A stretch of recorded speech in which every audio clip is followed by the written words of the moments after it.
All right, good morning, everyone. We are back for another day. We're on Revelation Part 4, Lesson 10.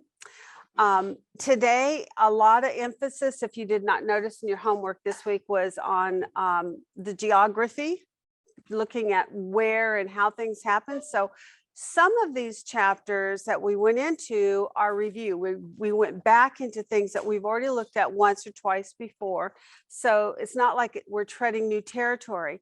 But we are treading new territory from the perspective that our emphasis of why we dropped in there has changed. We are now looking to see both order of events and geographical location of events. So let me tip this so the viewers can see this also. I have done a very, I would call a stab at Jerusalem, the layout on the geography of the land, and we're going to try to look to see where we see things happening and how they might happen. We may make a big mess of it, but we'll give it a shot, okay? And then the other thing we're going to do is try to go through these chapters. And what I did is I ended up choosing one of our references, which was Zechariah 12, 13, and 14, because as I looked at it, what I saw in there was enough pieces of the information that from it we could at least begin a foundation place.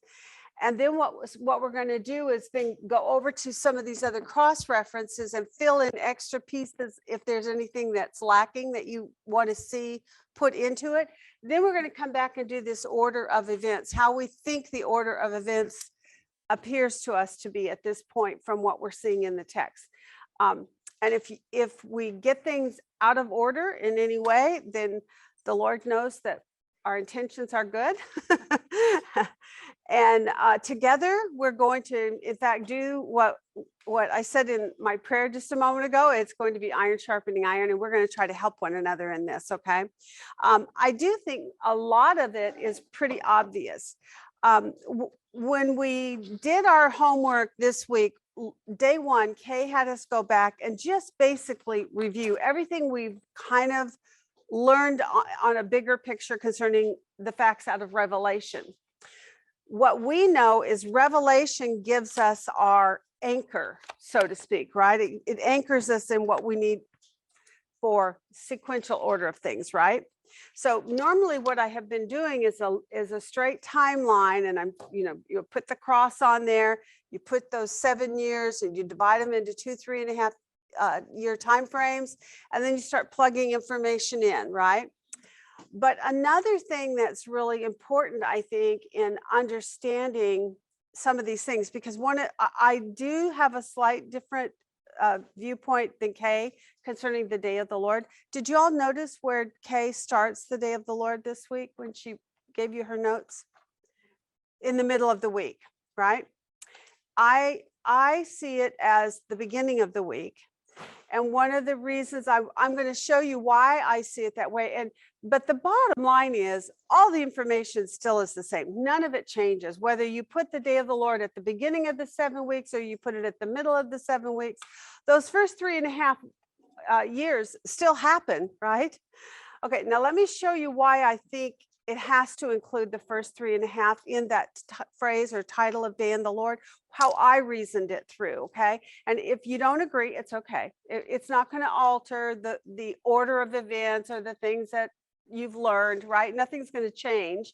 But I do think it's worth spending just a couple of minutes considering, okay? So here's what we know. We have Jesus in the throne room in chapter 4 is God, chapter 5 is Jesus, the Lamb who is worthy to open the book, right? We see then, let me flip my book open here. We start in chapter 6 and we begin seeing Jesus to open the seals, correct? So let's just do a little seal thing here. And I'm going to have to try to make this not too difficult. There's our seals. And these are the seals. This board tips terribly. It's going to be hard. Okay, we got 1, 2, 3, 4, 5, 6, and 7. There are 7 seals, correct? What happens when the 7th seal is broken.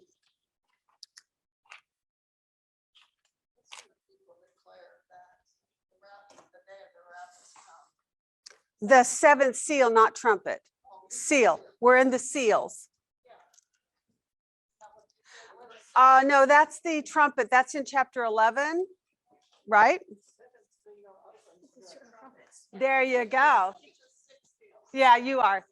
I know you were. Yeah, they're in the sixth seal. Remember, underneath the altar, they cry out and say, "How long, O Lord?" Was that the fifth? Okay, the fifth seal, "How long, O Lord?" And the sixth seal is a great earthquake, right? And then the seventh. So these are the things that Kay took us back. See, and it is easy to get them all confused, right? So this is why I wanted to write them on the board. So with the breaking of the seventh seal, what comes out is 1, 2, 3, 4, 5, 6. If I can get another one in here. 7 angels, right?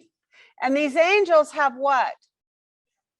They have trumpets. So now the trumpets then come out of that. You cannot get to your trumpets until that seventh seal is broken.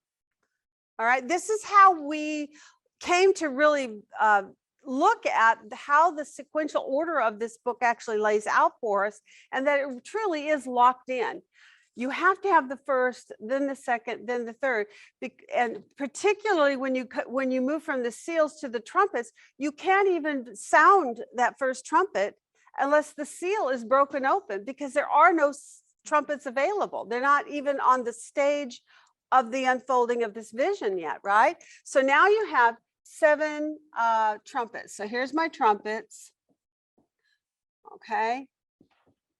And we have 1, 2, 3, 4, 5, 6, 7. Okay, what happens with the sounding of the 7th trumpet?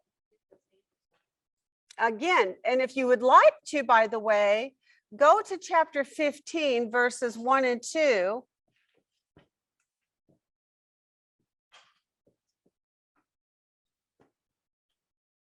And somebody read that for us. I saw another sign in heaven, great and marvelous, 7 angels who had 7 plagues, which are the last, because in them the wrath of God is finished. And I saw something like a sea of glass mixed with fire, and those who had been victorious over the beast and his image, and the number and the number of his name, standing on the sea of glass, holding harps of God. Okay, that's 15:1. 1 and 2, 1, yeah. 1 and 2. Okay, so in there, what it tells you then is what is found in the bowls? The wrath of God. The wrath of God. Okay, and when does the wrath of God then show up in the unfolding of all these events? It can't happen until what? Until the 7th trumpet is sounded, because the bowls are not even present. As a matter of fact, in that vision, when you go on, it talks about from the heaven, a loud voice comes. Of course, this is God speaking, right? And he says, no one is able to enter into the temple until it's finished. And these angels come out. One of those 4 living creatures gives these bowls to them. In other words, they didn't even have the bowls in their hand until the 7th trumpet is sounded. Are you seeing what I'm trying to say here? So this helps us to really lock this all in a way that what we're saying is, number 1, they are affixed to one another. In other words, 7 seals, 7 trumpets, and 7 bowls are a unit. They cannot be detached from one another. They cannot be placed around anywhere in history that you want them to. 1st, 2nd, 3rd, 4th are ordinal numbers, and they must stay in their ordinal positions. Basically, it's a law of our language. 2nd can't come before 1st. It's 1st, 2nd, 3rd, 4th. So with this in place, then, when Kay took us then and talked about the day of the Lord, we have the day of the Lord here. We've got the cross. We've got our 3.5 and our 3.5, right? We know that down here in the second 3.5 is wrath. correct? From last week. This is all what we've known. So here's our wrath right here. Therefore, if it's true, and it is, that you cannot get your bowls of wrath until this makes it sound, right? Then this right here is automatically affixed to this. Does that make sense to you all? Are there any objections to that thinking at all? I mean, there are many other reasons why I think the wrath starts earlier. And we've actually, the last 2 weeks of classes, we've talked about where does the wrath fall? And we looked at all the pointers, the indicators, and we marked them on our list, remember? And we had already come all the way to the beginning here, where it shows right here, it is the first seal, right? And it's a 7-year covenant. And that initiates all this, right? It's that 7-year covenant that initiates all these things happening. So none of this can happen until the first seal is broken, when the covenant is cut, and the Antichrist comes on the scene on his white horse in that very first seal. And none of these other things that follow can sequentially follow unless you start here. It's a unit, is what I'm saying. And therefore, to accumulate together everything we've talked about the last 2 weeks, where we went to references and we pulled things out, we said it plugs in here, it plugs in here. We did that very methodically. If anybody has missed that, you can go back and check these videos that we've done and see how we did that. But I think we already very clearly, at least as our group, we came to see it starts at the beginning. So I hope it didn't confuse you when Kay starts it. Kay does start the day of the Lord. In her opinion, she starts it right here and it goes forward. I think it starts here and goes forward. And then how far forward does the day of the Lord take us? All the way. What was the last reference that we looked at in 2 Peter all about? The destruction of the earth. That's right. The destruction of the earth and the new heaven and the new earth. And that one, those were in some of those Old Testament prophecies. And then when we went into the New Testament, 2 Peter absolutely validates that for us. Why do I say that so absolutely? What is 2 Peter? What phrase does he use? Do you remember? What are we looking for? Yep, he uses day of the Lord. Day of the Lord. So this is the day of the Lord. I think that it begins here. She says it begins here. So in the homework, what she did was she began us in mid-trib and went forward.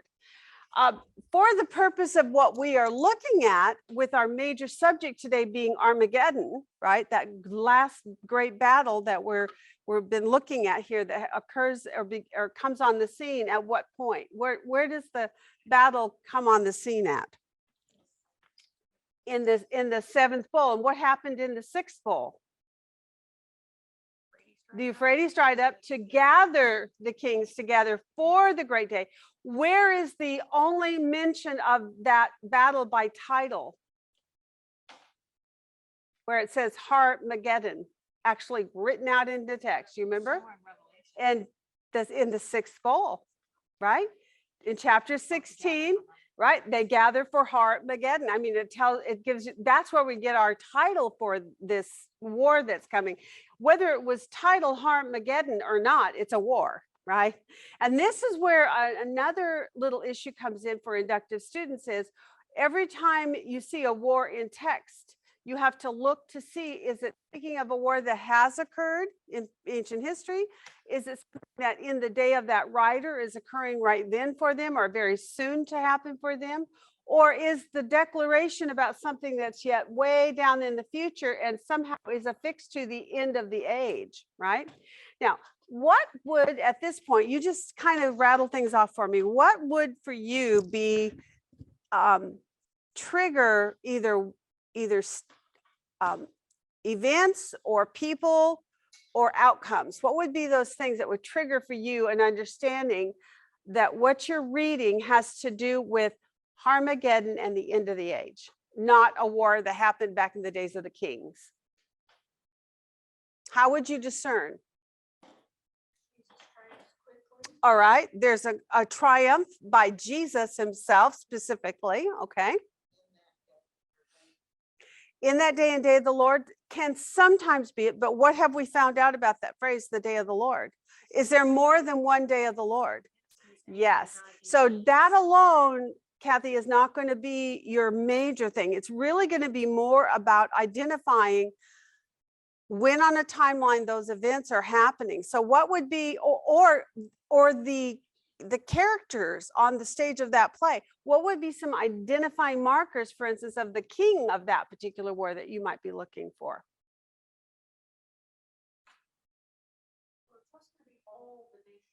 Okay, number one, it is all the nations. It's like the whole world comes against. And Gonna be in the vicinity of Jerusalem. yes, exactly. The central heart of this. Quite honestly, though, most of these battles do tend to center around Israel, at least on the whole, but also in that vicinity of Jerusalem specific. So that could be at least a beginning spot for you, Amanda. But beyond that, then what else? What are some other things that you know about the war that's going to happen here? And where do we know the war is going to happen? We said right here at the seventh bowl. So we're going to put that seventh bowl right there. So we know that's where the war is going to occur on our timeline, correct? How do you know what are going to be things that you're going to be looking for when you're reading in Jeremiah, when you're reading in Ezekiel? Remember, we went to one in, it was Deborah, Judges, right? How do you know when you're reading that it must be talking about the end of the age and not something at that present time in history? What are some other, I mean, there's a lot of clues that you could be looking for. What are they? Okay. An exceptional amount of blood. Okay. Anytime there's like total destruction. Total. Thank you, Kristen. Very good. That's exactly right. That's one of your number one clues is what is the outcome of that war? Is it total destruction, or does that city or nation continue on? Right? Does Edom continue on? Do people continue to dwell in her and live in her? Does Babylon continue on and people are still living in? For instance, in our day, Babylon has been kind of a desolate nothing for a couple thousand years, really, right? Even prior to that, because as soon as Babylon was destroyed by the Medo-Persians, it began to dwindle, correct? Now, has it ever ceased, however, to be a place where people dwelt and lived? The answer is no. There are still, and as a matter of fact, right now, what do we know is happening with Babylon? They're rebuilding it. They're building it back up. They're building waterways. Amanda brought an article to us and told us about this waterway that's being erected as we speak, which lines up perfectly with Revelation chapter 18, where it talks about all those ships and the merchants and all the exchange of wares and goods and all the wealth and all the things that transpire. And when she is destroyed in that battle, in that day, what happens to the people? What do? Yeah, they weep and mourn. They cry a lot. All right. Okay, so what I'm trying to do is just draw your attention to when you're in the scripture, you need to be aware when you see that phrase, day of the Lord, in that day, whatever, you then have to evaluate which day of the Lord is being spoken of. Is it speaking of this day of the Lord or some other day of the Lord that has happened previously in history? And is it speaking of this battle here, or is it speaking of some other battle? Maybe a battle that occurs even in the church age yet that we're still in, right? We're over here in the church age. I'll just put that in here. There's our little cross. That's a really sad church. But we're in the church age right now, and that's going to end at some point, right, in history. Then that day of the Lord that God is speaking of, this last time frame. What else is this particular day of the Lord referred to as? Is there a prophet that you can think of specifically that gives us a real clear idea of who that day is for? It's in Daniel. Where do we find it in Daniel? Chapter 9. Oh, hit them all, Kristen, hit them all. That's a good girl. That's the way to do it. But you were in the right arena, so I'm very proud of you. And you find Daniel. I always used to say when I was first learning a lot of this stuff is, if I could just get in the ballpark, I'd be really proud of myself. Well, now we're trying to hone it down a little bit further. Daniel 9 is such a pivotal passage about all these things that pertain to end time. That is the one chapter and verse that you really do need to memorize. Daniel chapter 9, 24 to 27. In there, Daniel, he says, 70 weeks have been decreed, Daniel, for your people and your holy city. That right there, that declaration tells us this 70th week, which is still hanging out there. We've had 69 accomplished. We won't go back and talk about it, but that's all done. We are looking for one last week, which is kind of hanging out there. God is waiting for it to occur. And that week is specifically for who? For the Jews, for the Jewish nation. It's not about the church. It's not to say that God doesn't love other people. He does. And he's been working throughout all of history to accomplish those things for others, right? And he will continue to do so even through those days of those 7 years. For those who have not yet come into faith when all this horror begins, all through it, God is continuing to witness. How does he witness in the first 3.5? The 2 witnesses and the 144,000. Just to mention a few. I will bet there's going to be some other off-the-cuff preachers out there like me and you. If we were in that day and hadn't known the Lord, but we came into faith, I guarantee you I wouldn't be keeping my mouth shut. I'd be going, oh my goodness, this is just what it says. And we got less than 7 years to get this done. I mean, you would be really on fire, I would bet. But there is for sure the 2 witnesses and the 144,000. And then after the 2 witnesses are taken up and we see a cease of activity of the 144,000 at that 6th trumpet, right? Because that's the one where is that the locusts, right? Locusts and 5. Okay, so that's the last time we see the 144,000 mentioned, except in chapter 14 where we see them where? Already in heaven. So the indication here, although it doesn't tell us when it happens, the indication is that somewhere in here, they are also taken up because now they're in heaven. All right. So we've got the 144,000, no mention of them. What else is not mentioned? Who else is not mentioned during any of this time, by the way? Church. The church. No mention of the church. Now, to me, that is probably one of the biggest indicators that we are not there, just because he talks about the Jews fleeing. I mean, and remember, we've got not just one reading on this. We've got how many, at this point, my folder is almost a Bible. These are just the cross references that we've been going to. So all of these places talk about Israel fleeing in Matthew 24 and Luke 21, right?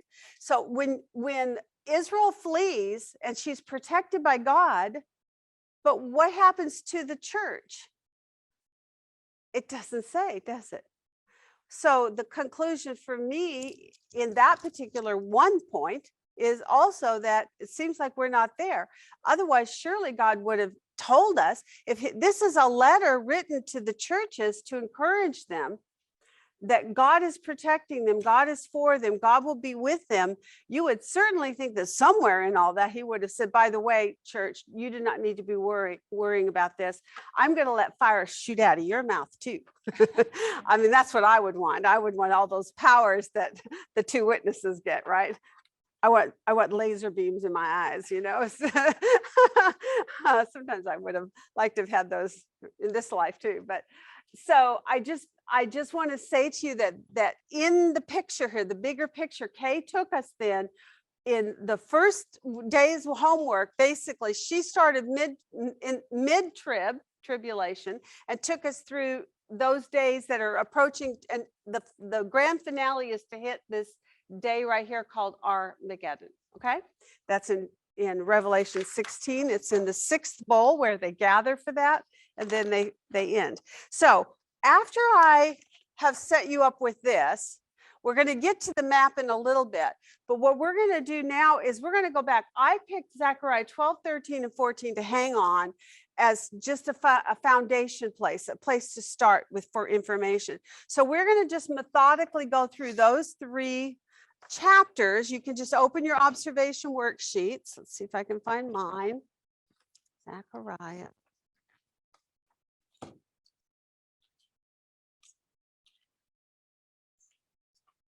All right. And Zechariah,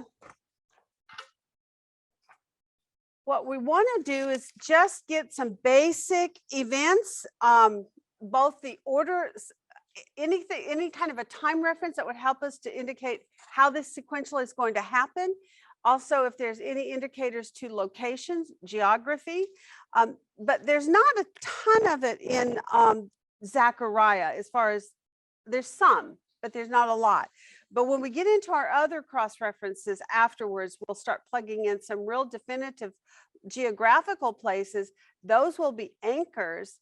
And I guess this would be a good time to bring up the fact that as you did your homework this week, how many of you had difficulty figuring out the geography of some of these locations?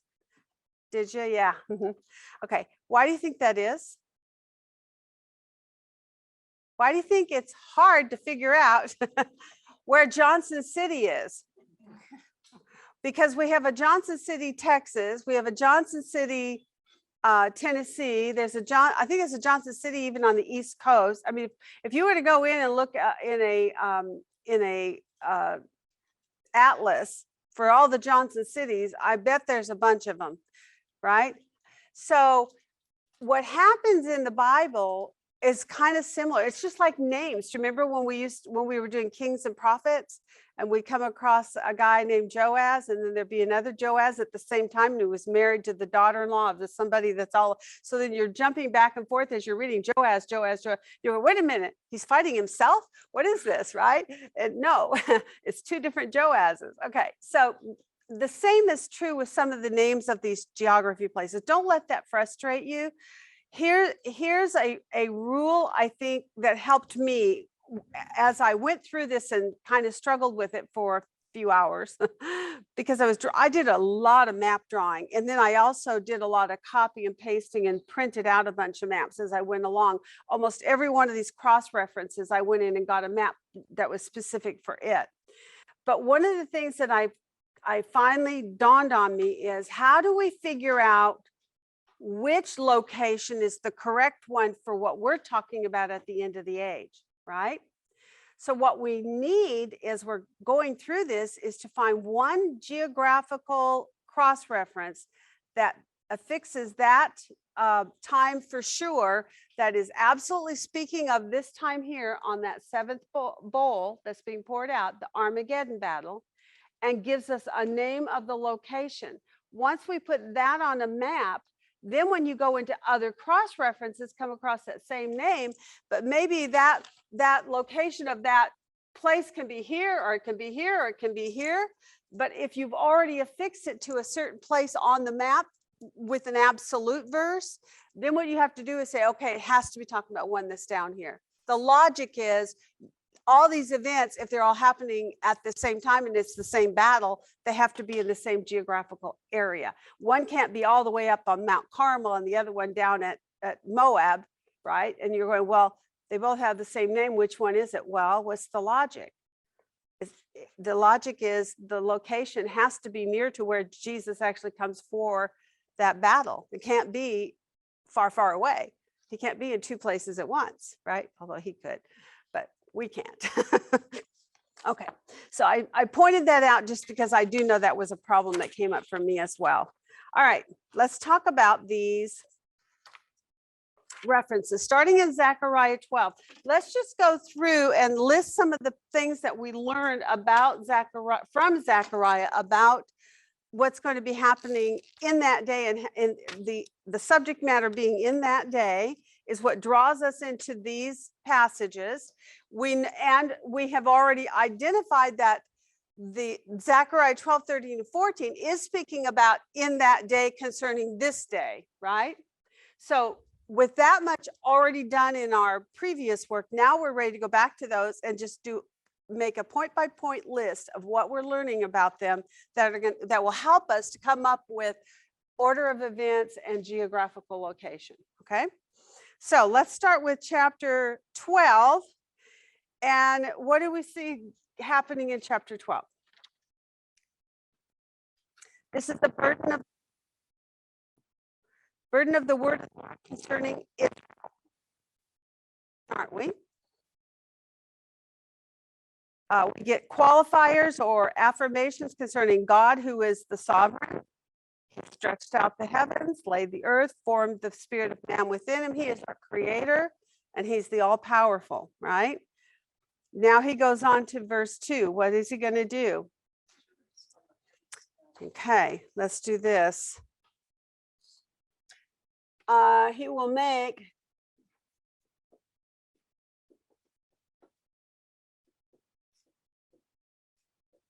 a heavy stone to who? Yeah, to all who do what? All who lift her. Now, what does that mean? Is that verse 2, right? That's 3. 3. Okay. And what is that? And what is he saying there? For all who lift her. What do you think it means? That anyone who lifts her, he's going to make her a heavy stone to them. Yeah, anyone who comes to uproot her, to remove her out of her place, to basically usurp her, to take her country away, or to downtrodden her in any way. Although I don't know that that's really the implication. I think the more likely the implication here has to do with lifting her to remove her, right? It will come about in that day, I will make Jerusalem a heavy stone for all the peoples. All who lift it what? Jerusalem, will be severely injured, and all the nations of the earth will be gathered against it. So here's another point. What's going to happen in that day? All nations will gather against her. And verse number is 3 again? Yes. Okay. I'm trying to get my numbers up here. Don't forget to help me with that. Okay. Okay, so that you all have it also. Now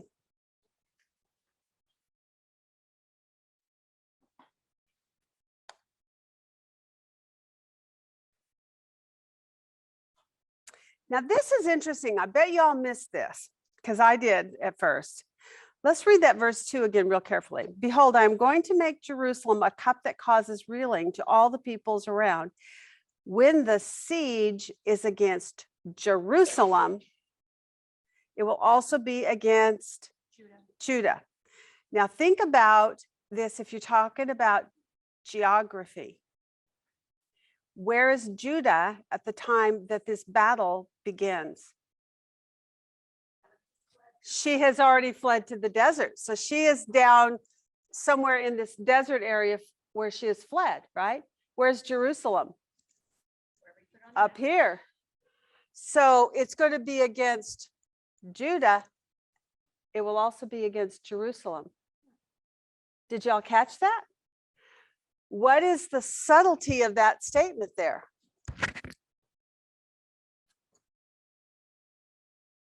But it's not just about the city, it's about the people. Yeah, it's about all the people. Okay, very good.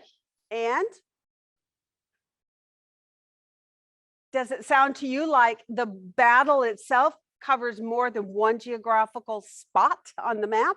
It isn't just at wherever they are in the wilderness hiding. It's also going to be at there's going to be battle being done up at Jerusalem as well. So it sounds like there's battle here and there's battle here. And if they gathered, where did those kings gather for their war? What dried up and where did they go? They went, the Euphrates dried up, and where did they go? What's the battle called? Armageddon. So they're up at Megiddo. So apparently they come in, they start here. As they're going, they come down to Jerusalem. There's a battle at Jerusalem, but apparently they keep going and they're coming down for those who are called Judah. Isn't that interesting to you? The way that seems to be, it's real subtle. Did anybody catch that when they were reading it? I didn't until I read it like the third or fourth time last night. I went, oh my goodness, that's interesting. If you're just looking for geography, because I was drawing maps a lot this week. So I had drawn another map and I'm going, oh, it's at Judah. I'm going, but Judah's not here, right? Oh, I mean, I guess it's in this Judah. Geographically, Judah is the tribe, and their tribal land is all in this area. But at mid-trib, they had already fled, most of them, right? And they're hiding in a place where God is protecting them. And I thought, that's interesting. So it's going to be here and here. And it's like they specifically broke this up to say the siege is going to be against Jerusalem. It will also be against Judah. Well, Jerusalem is in Judah. So if that's what it meant, it would have just said at Jerusalem, or it would have said at Judah, but it said it will be against Jerusalem and against Judah. I just assumed kind of the same thing, but not necessarily that they would be there, but that it's the city plus all the people. So no matter where you are, they're coming for you. Right. And if we know that the battle occurs in Israel, we know that much of this battle is somehow going to be against those who have fled to their protected place, then a lot of that battle is actually going to happen down in this area. And from the things that we read this week in particular, right? What are the geographical places that you recall being spoken of? Edom, right? Basra, Petra, the Araba Valley. All these things are all mentioned in your references this week. And so what you're seeing then is the I guess the length and the breadth of this battle seems to go up and down all of Israel. Yes.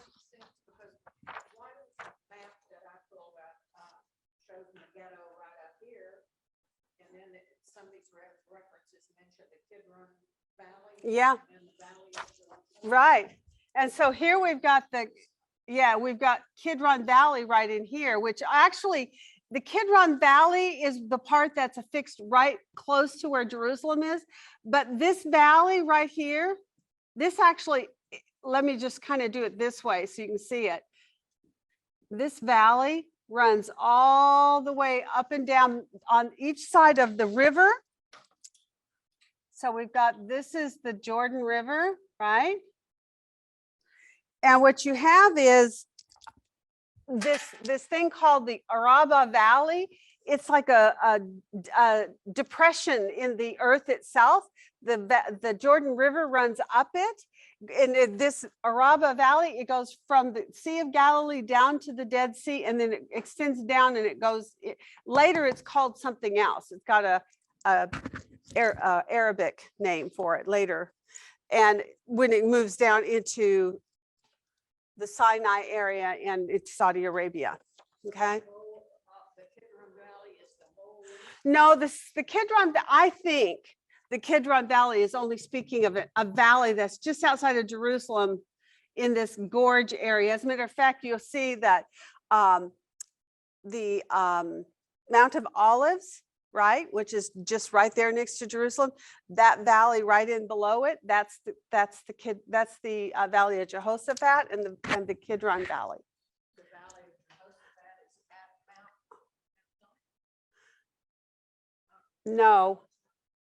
Okay, let me get it. Let me write it on here so I don't get too confused. I'm confusing myself. We have the Valley of Jehoshaphat. We have the Kidron Valley.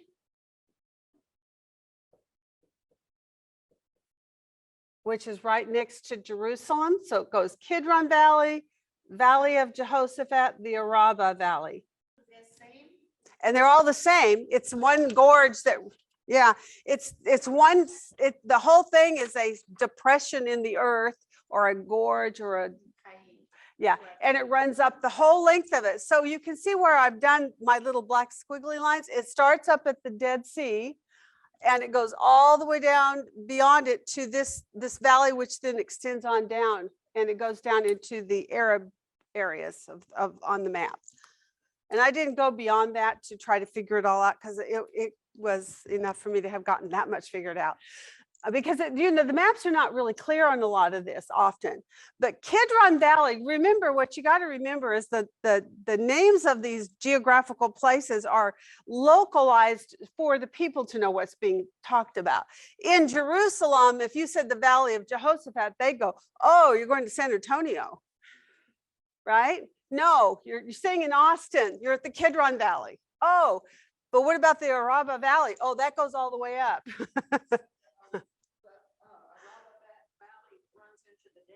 Yes, the Dead Sea sits in its basin. See, what happens is the earth has a depression. It's like it is a valley in the dirt. And at the bottom of that valley is the Jordan River, the Dead Sea, and the Sea of Galilee. It's below sea level, absolutely. Oh, a lot. It's the lowest place, right? Yeah. So all I'm saying to you is it was helpful to me once I figured out that this Araba Valley that you hear about when you're reading in the scriptures, it goes all the way up to here to the Sea of Galilee. This whole depressed area, this valley is there. And all these things sit in the basin of the valley. But as you progress up, they have different names. I don't know what they call it up in here. So it's like saying the Appalachian Mountain. Yeah. It's Mount this, Mount that. Exactly. That's right. And so this depression or this gorge that's down in the earth, that's probably because of water passaging through there, and also probably during the days of the flood, it was established in the earth, that runs the whole length of that. And I think that will help you to kind of understand what you're looking at.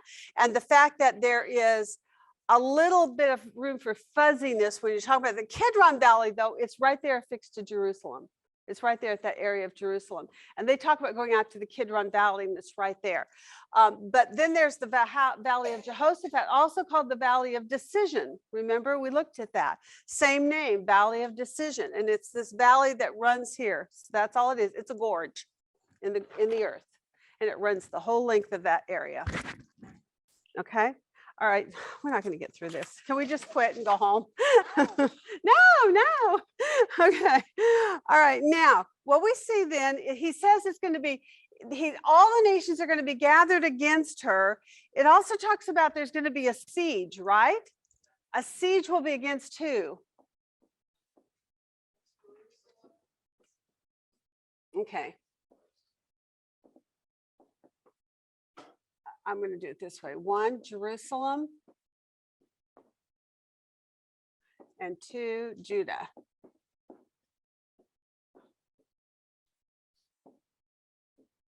Okay.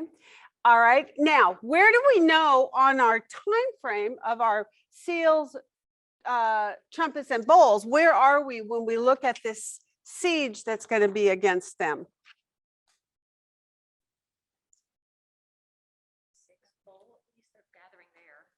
Well, they gather for the war in the 6th bowl, but when does the war actually happen? I mean, there's going to be a siege against Jerusalem and Judah, and all nations will be gathered against her. When do they gather? They gather in the 6th bowl. When do they have siege and begin the war?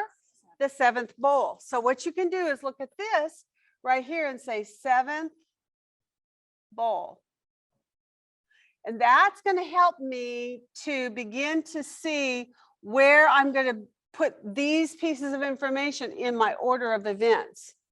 Are you seeing what I'm doing? All right. The first statement that we put on there is a generic. It really doesn't help us. So you almost could eliminate it. But I'm left it there in order to show you what it is that we're looking for. Okay. So what happens next?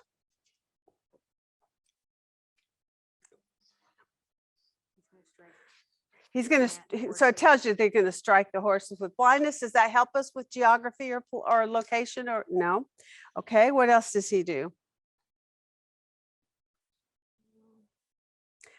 The clans of Judah are going to say in their hearts, A strong support for us are the inhabitants of Jerusalem through the Lord of the hosts of their God. Now, what is that talking about there? How is Judah going to be, or how is Jerusalem going to be supported by Judah?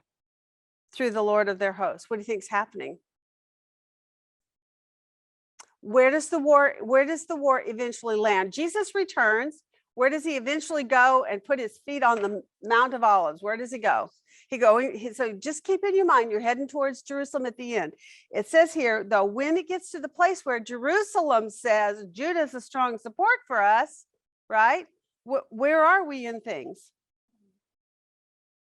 You have to be at the end of that battle. You're in the seventh bowl again. So we're staying in the seventh bowl in verse 4. Verse 5, what says? Oh, I'm sorry, not 5, 6. What does it say in 6?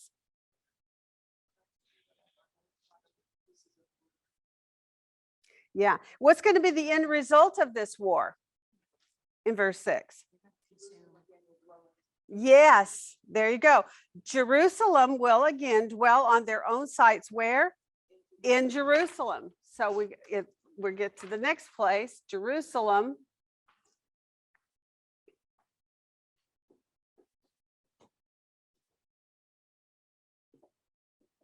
Will again dwell on her sites in Jerusalem. Okay, and that's 12 verse 6. Now, when does that happen?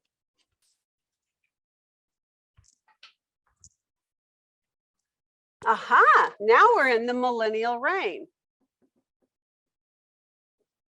Right, that 1,000-year reign time. Good, that's another clue. Anything beyond that then? We go on to 7. The Lord will do what? Yeah, now this is a really cool piece of information. It says, the Lord will save the tents of Judah.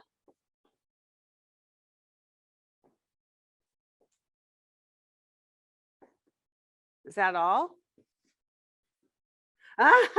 That's an important word in there. Did you notice that? First. He's going to save Judah first, meaning first before who? Before Jerusalem. So where is Judah when this war starts? They're down here in the wilderness at somewhere in Basra, Petra, somewhere. God had told them, flee, go to the wilderness. I will protect you there. They're down here. Now it tells us in this passage in chapter 12, when God returns, he said, I will save Judah first. So where does he come? Where does his feet land when he comes at the beginning of this? Is it on the Mount of Olives, as we've all been so lovely taught through the years? I guess not. It can't go to Judah first and also stand on the Mount of Olives at the same time. Now, does that mean his feet do not touch the Mount of Olives and that the Mount of Olives does not split into, as the scripture says? The answer is no. Of course he goes to the Mount of Olives. Of course he stands upon that mount and it splits. But apparently that happens after he does the first thing, because first he saves Judah. Now, does it tell us why?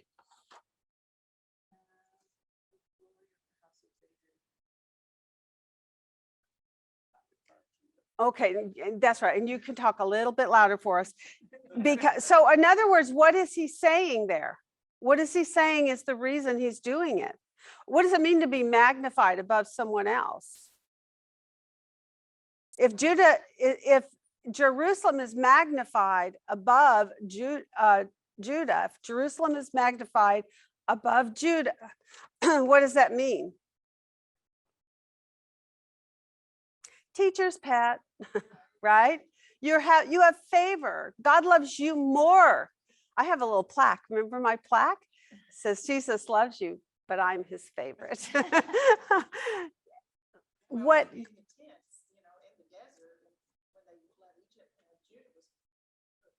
Mm-hmm. Right. Well, and remember, if you go back to the beginning of the problem that Israel had with this whole thing of being a divided nation too, a lot of it had to do with this favoritism that was going on with Judah. Remember how the 10 tribes of the north were complaining that Judah kept wanting them to excessively provide for them in a way that it was burdensome to them. And they had gone to Rehoboam and asked him to lighten the burden. Remember the whole storyline? He wouldn't do it. Again, it had all to do with this idea of preferential treatment. It wasn't that the people had a problem with supporting the heart of God's nation, Jerusalem and Judah itself, and the place where the temple was. But the problem that they had was it was being done in such a way by the ruler at that time that it was a heavy burden on them, and they were going hungry themselves. And Judah was living lavishly, right? And so if you go back and read that story, it's very interesting how in the end, what happens is Judah split because of it. So here, what he's actually saying is a rectification. He's healing that situation. He's saying, David, so that the reason he's going to save the tents of Judah first is so that the glory of the house of David and the glory of the inhabitants of Jerusalem will not be magnified above Judah itself. Jerusalem is not more important than Judah. They're all important to God. They're on equal standing with one another. So again, he says, I will save Judah first. Why? So that Jerusalem is not magnified above Judah. In this case, he's narrowing it down just to the city and the tribe, I guess you call it. Okay, so that was interesting. So now what we know is, I'm going to use, let's see, what color should I use? How about pink? What do we now know then? Where does Jesus go first? Where's number 1 going to go on this map? Just by this one state, right down here somewhere. Right, at Edom, Basra, Petra, right in that area. That's number 1 on your map. Okay, pretty cool. Purple so it doesn't get confused with the names. Okay, sometimes purple looks black at a distance, but we'll try it. I don't mind. Basra, number 1. Is that better? It doesn't matter. We're going to make the list over here in a minute anyway. So if we get to it. Okay, the Lord's going to save the tents of Judah first. Okay, and in the end it says, God, what does God then do to all the nations that come against Jerusalem? He will destroy them.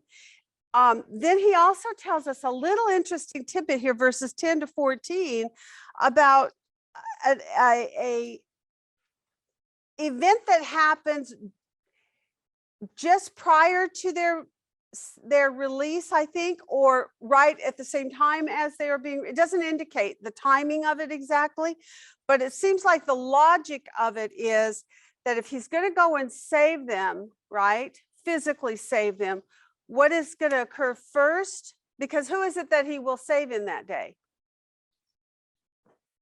Those who are following him, those who love him, those who are his, right? His people, those who will call on his name, and he will be their God and they will be his people, right? So he has to make them his people first.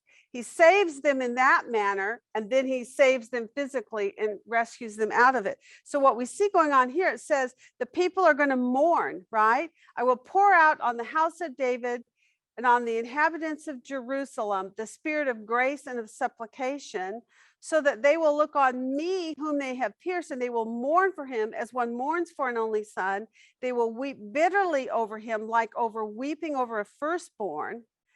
Then he goes on to talk about in that day. So the first time he says he's going to pour out his spirit on whom? The house of David. Now that's a national salvation, right? But then when you get to verse 11, what happens? How are they mourning? How are the people of Israel mourning? individually, every family by itself. There's individual salvation. So although it looks like the order is backwards in this, what I think it's really doing is just explaining to you, first there has to come a personal mourning, and then God will nationally save them. And this is the order in which it's occurring here. So here he's letting you know that there's going to be salvation. He's going to pour out his spirit on them, right? And it says, number one, it's going to be on the house of David.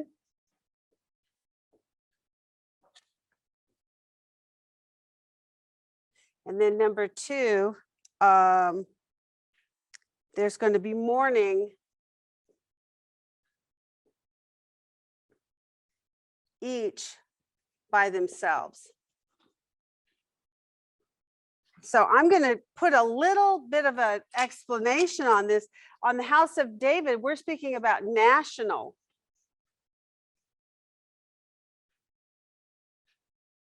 salvation.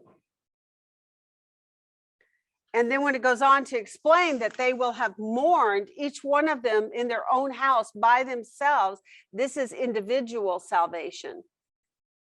Because one of the things that you and I also know as inductive students is when we are coming to interpretation on anything like these statements, what is the pillar about doctrine?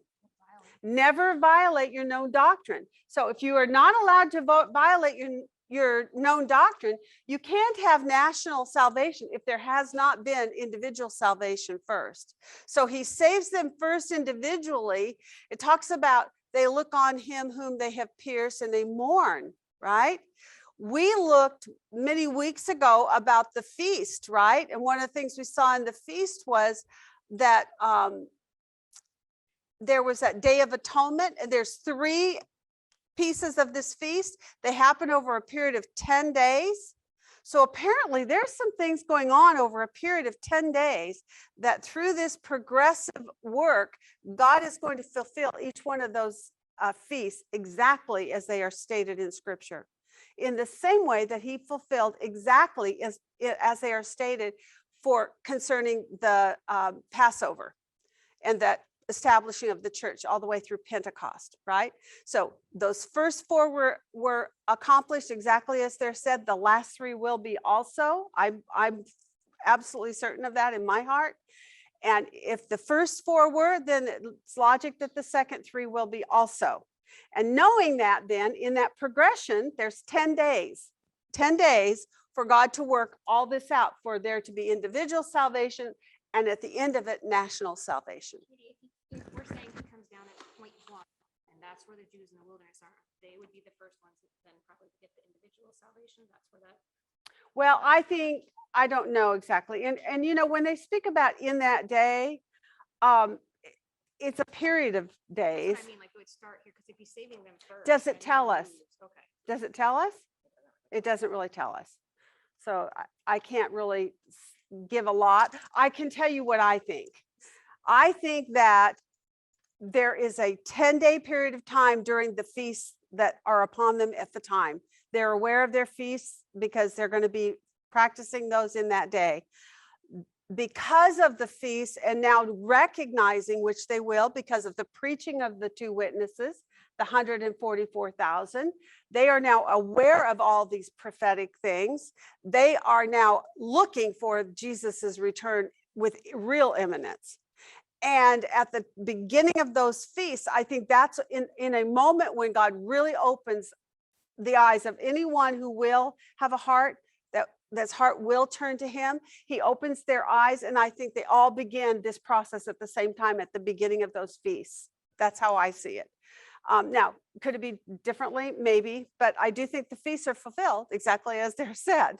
So I feel like this is how it's going to happen over a period of 10 days. These people, whoever they are, that have not yet died, that have managed to get through all these 7 years of horror, and now they're seeing the approaching end of these things. They now recognize there's been this battle of kings who have gathered up at Megiddo. They've gotten word of it. They're heading down in their direction. They're going to hit Jerusalem first. And remember, one of those passages, Jerusalem. Chapter 14. What happens in chapter 14? Go flip over there. Let's do that one real quick. Yeah, what happens with when the nations come? The nations come where? Remember, it's talking about the nations, meaning those kings, right? Who gathered at the sixth bowl. Now they're in the seventh bowl, correct? They were in the sixth bowl. The nations come, sixth bowl. Now what do?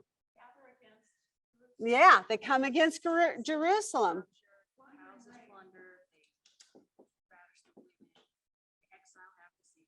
Right. So there's all these horrors. The city captured.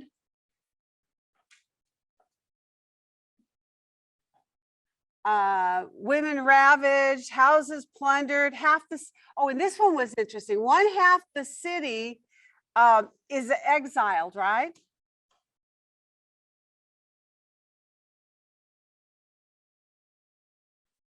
The rest are not cut off.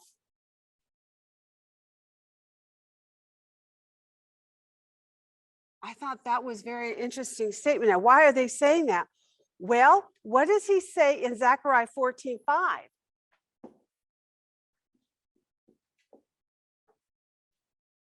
Yeah, there's another fleeing. You know what I kept thinking when I read that? I kept thinking about the Matthew 24 when they flee to the wilderness, and my head kept going back to the seventh trumpet. And I'm going, but it's out of order. This doesn't make sense. Now Zechariah makes it understandable to me. What has happened is these kings have come to make war. They've come against Jerusalem. They're ravaging the city. They're raping the women. They're all these things. Half the city is exiled or killed or taken into captivity, but the rest are not cut off. What happens to them? They flee. Where do they flee to? Aha! Now they're getting the gist. Oh, maybe I should flee down there where Judah is and join my brothers, possibly. I mean, that's a possibility, right? If nothing else, at least they begin to flee. They head in that direction. Now they're in this valley of Jehoshaphat. And when Jesus arrives at that very first moment to save Judah first, where does he go then? He starts heading up the valley of Jehoshaphat towards Jerusalem to rescue Jerusalem, right? So what we have now is some of these, apparently, according to this, they have not been cut off and they flee. I would say they flee in the direction of where they think Jesus is going to be and where their other brothers who are hiding in safety are. That they didn't go the first time when they were told flee, but they didn't listen 3.5 years earlier, right? That's my guess. It says they flee. And it says flee how? Now we have a geographical place. By the valley of my mountains, right? That's in verse 5 of Zechariah 14. This up here was verse 2. Okay. Okay, if he flees to the desert back there. At 3.5 years in. Okay, and that's down in Edom? Yes. I thought Edom was, they were against. Yes. But what city have we been looking at so far in these other cross references? Okay, read Isaiah 34, verses 5 and 6. Let's go over there right now.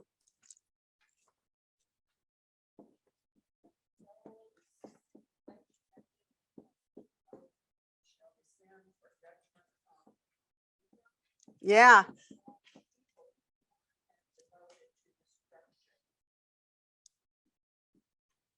He will descend for judgment. So when does Jesus descend? When does Jesus descend? When does Jesus return? Seventh bowl. When he returns, where does he return according to this verse? Yep. But it was against Israel all along.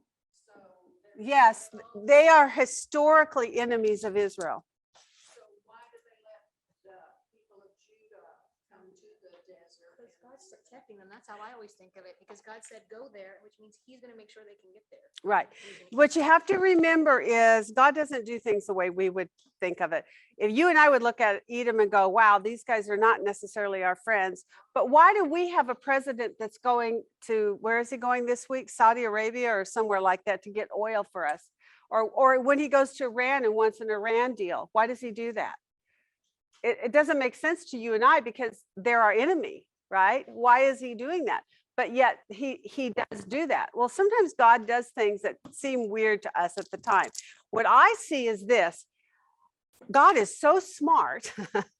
He can kill 2 birds with 1 stone. When he returns, if he's got his children Judah hiding in the heart of Edom, basically, or in the parameters of Edom, down here, either at Bosra or Petra. Petra is the area where most Christians think that would be a good hiding place. Now, I think that a lot of things are going to happen geographically and topically to our earth.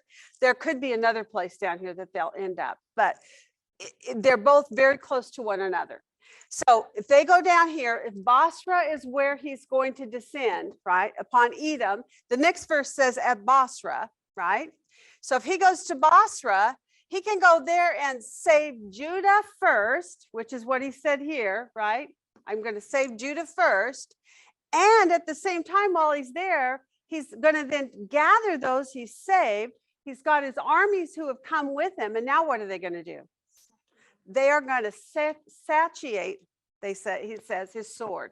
He is going to wipe out those enemies that have been all around them.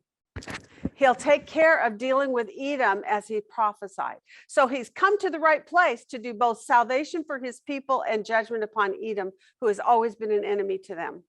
Well, I can understand that, but looks like Edom would have tried to annihilate all those. It seems like it, but apparently not. Apparently they're dug in so well in that day and God has supernaturally provided for them. We don't know what the politics will be of that time. Why Edom, which is now present day Jordan, why Jordan will see it maybe advantageous to them to protect Israel at that point. Or are they just so well dug in when they get there and they have protection? Remember how powerful Israel is with God on their side. They have won wars that no one should win, right? So if they're there hiding and God says, I'm going to protect you, and that's what he said, right? So he's got them there. They're going to be protected and provided for those 3.5 years. Why Jordan is allowing it, why Edom is allowing it, I don't know. We just don't know. Huh?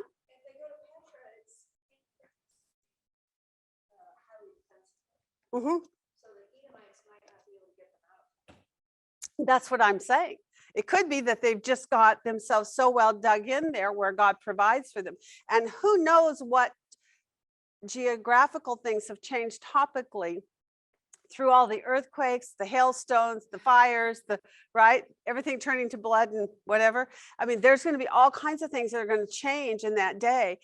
It's one of those mountains that we came across in our geography work this week. It says, but there is no Mount Paran or whatever it was. I'm going, well, just give it time.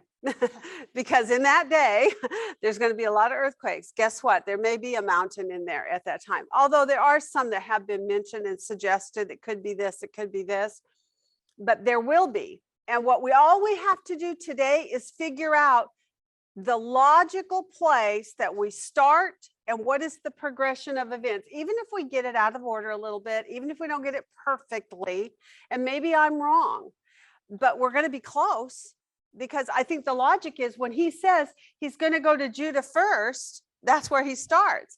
Judah is in that wilderness at Edom. And so God says here in this next passage in Isaiah, God's sword shall descend for judgment upon Edom. The Lord has a sacrifice in Bosra.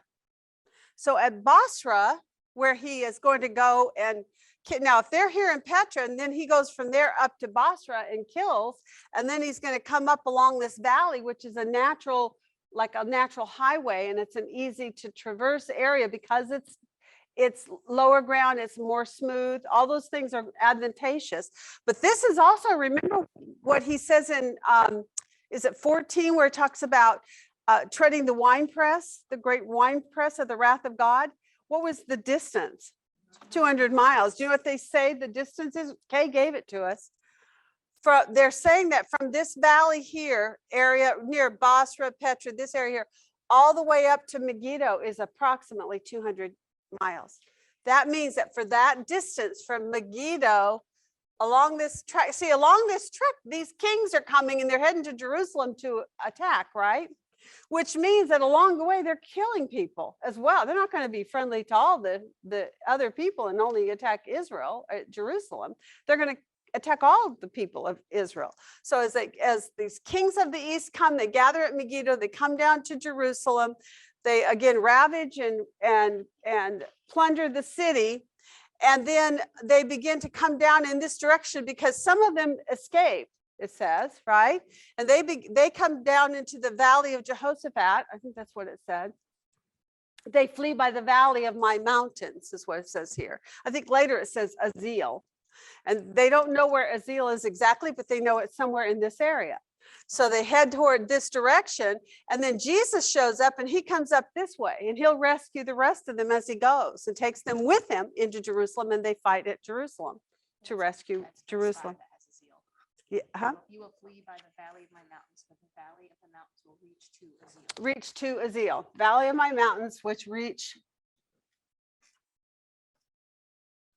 to 𝐓𝐳, 𝐴ZEL. Now that is an unknown area. We don't know exactly. We just know it's down in that direction though. We do know the direction it is. We don't know the exact location.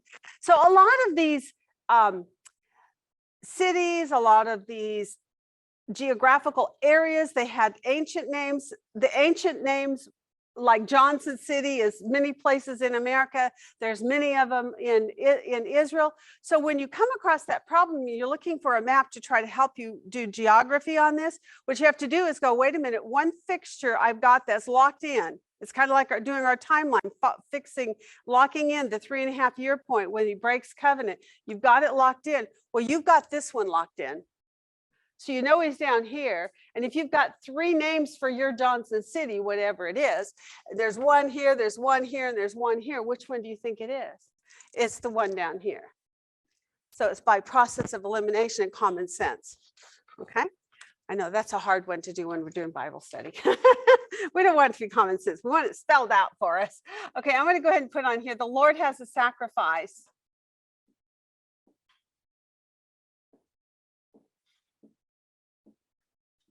At Basra. Okay, and that one's in verse 6. Okay. Yes, uh-huh.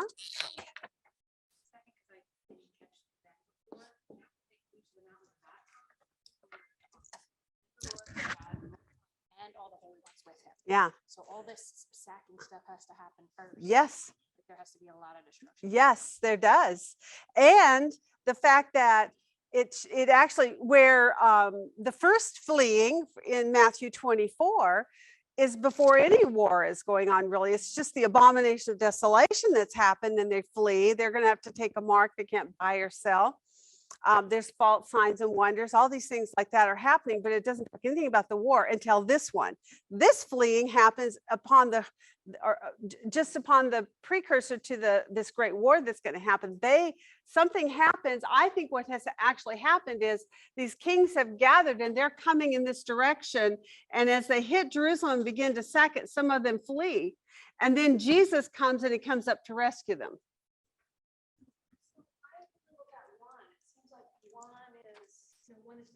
One is when Jesus comes.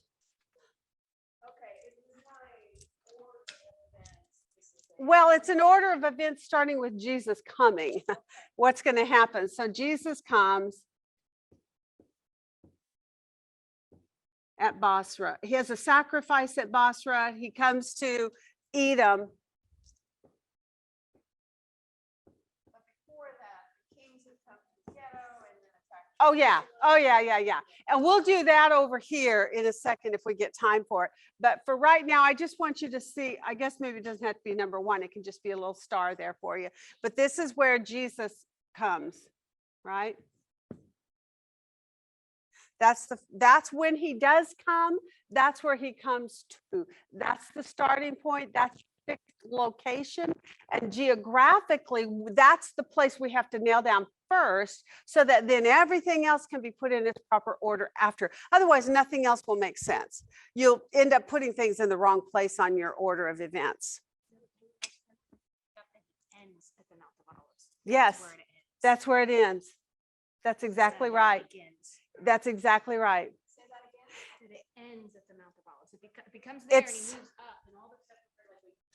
He's still going to get there and it's all going to split apart because that's going to be the big. But that's the grand finale. He starts at Edom, rescuing Judah, and he lands at Jerusalem. Once the war is over, then he ascends to the top of the Mount of Olives. His feet touch the mountain splits. Now, it says in the same way that he left, he shall come. It's not saying back onto that very mountain. What he's saying is from the air, he will come. He will descend out of the air. Oh, the mountain splits. Good job. Woo! Amanda's got a great insight there. I like that one. Okay. All right. So we're done with Zechariah 12. Let's do 13 very quickly. We see, again, in this one, it's all about, again, salvation. So we don't really have to do a whole lot because it's not going to help us with order or events. But in 13, we see a fountain again is opened for the house of David. Now, if nothing ever convinced you before that this 70th week of Daniel is all about Israel, salvation, this verse right here should do it.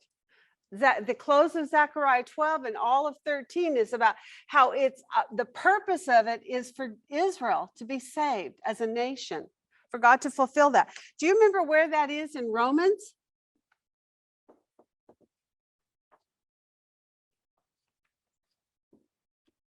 Go to Romans 26 to 29.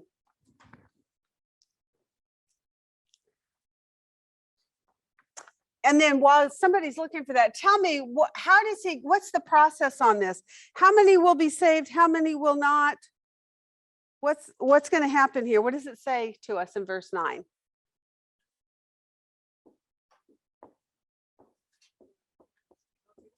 Mm-hmm. Yeah.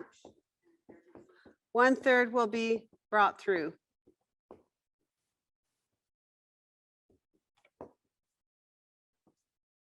Refined, meaning saved, right? And then how do I know that's what it means? Because what it say is going to be their response to God. And what is God going to say to them? Call on my name and I will answer them. I will say, they are my people, and they will say, the Lord is my God. God will say, they are my people.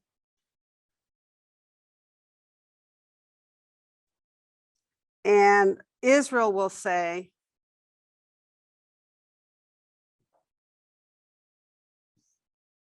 the Lord is my God.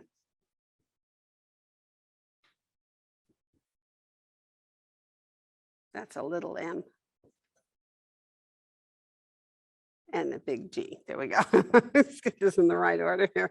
So God will say, they are my people, and Israel will say, the Lord is my God. That's going to be the end result of this chapter 13. So what does it say in Romans 11, 26 to 29? Who's got that, wants to read it loudly? Okay, good. And thus all Israel will be saved, just as it is written, the deliverer will come from Zion. He will remove ungodliness from Jacob. And this is my covenant with them when I take away their sins. From the standpoint of the gospel, they are enemies for your sake. But from the standpoint of God's choice, they are beloved for the sake of the fathers.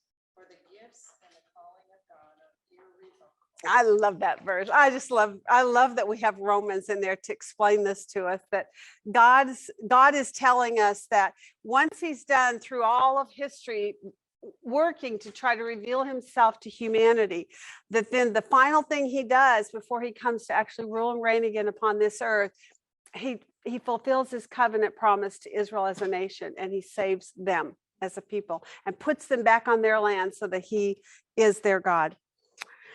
Okay, so all of this thing right here, this is going to happen then when?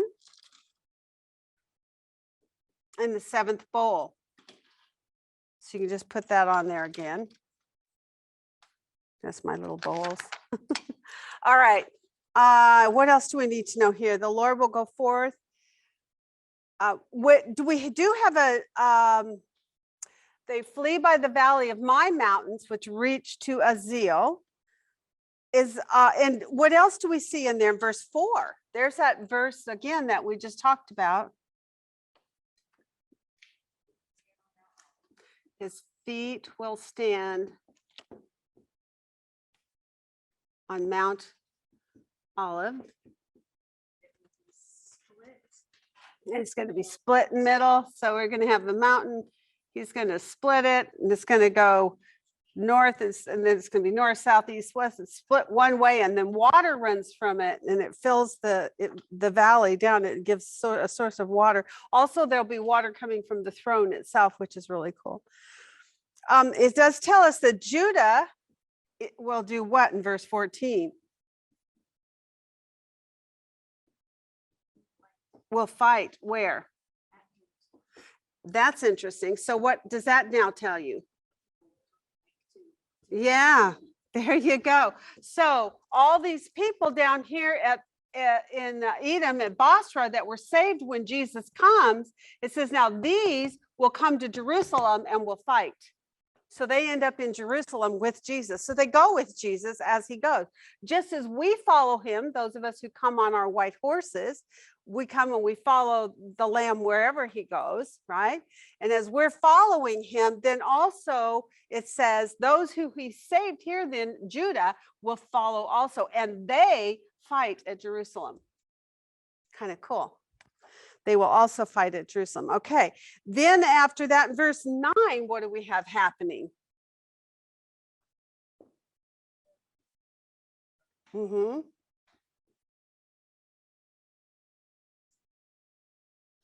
Over all the earth. Okay, and when is that happening?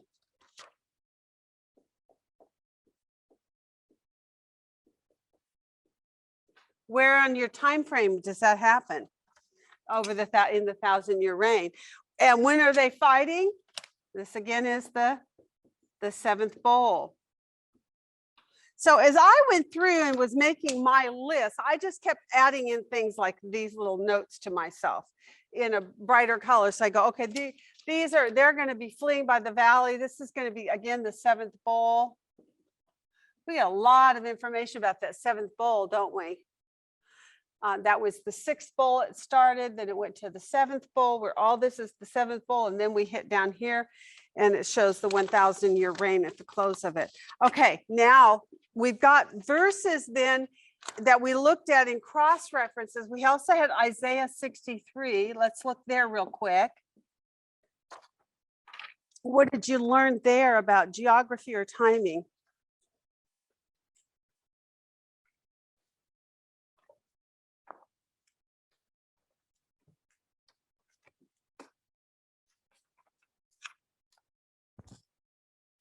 Let's see if this will help.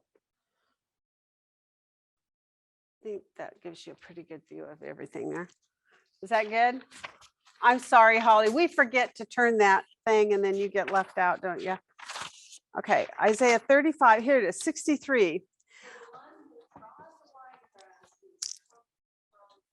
Okay, what verse are you in? So I started at 3 and then went back to 1. Okay, verse 1. He comes from where? He comes from Edom. Okay. That's in verse 1 of Isaiah 63. And what's on his apparel? Appa- Apparel is red. He's tread the winepress. Right? That's why his apparel is red.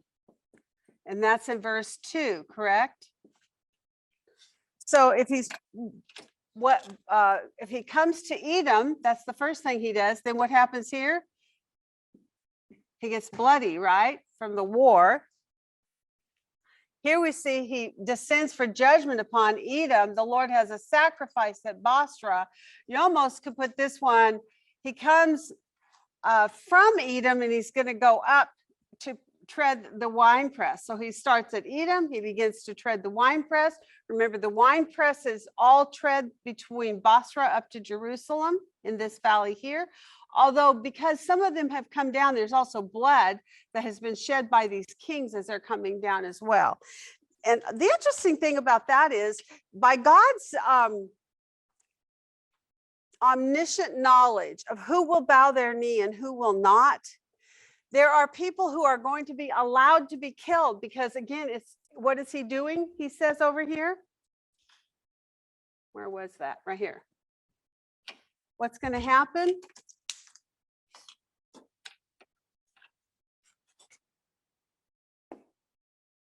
Two-thirds are going to be cut off, right? So in these battles that are occurring, Jesus is not up there to protect any of them. But what does that tell you? If they don't survive, what? They're part of the 2/3 that God is going to allow to be cut off. Because of what? According to Romans 11? Unbelief. They're cut off because of unbelief. The nations are coming through Jerusalem to go down to, because they're going to go from Megiddo and come down to Jerusalem. And on the way down, you can bet they're killing other Israelites, right? And any that died, I just wanted to address the question of, well, if Jesus shows up to rescue them and he shows up all the way down in Edom, what about those poor souls from Megiddo all the way down to Jerusalem? And then in Jerusalem, all those people are going to be killed. Why isn't he up there helping them? Well, what does he say happens during this time? 2/3 are going to be cut off of Israel. Why? Because of unbelief, just like it says in Romans 11. I love in Joel, verse 32, and it will come about that whoever calls on him. Yes. will be delivered. Yes. Whoever calls on him, he's saved. That's right. Exactly. So Joel 2 verse 32, and it will come about that whoever calls on the name of the Lord will be delivered. For on Mount Zion and in Jerusalem, there will be those who escape.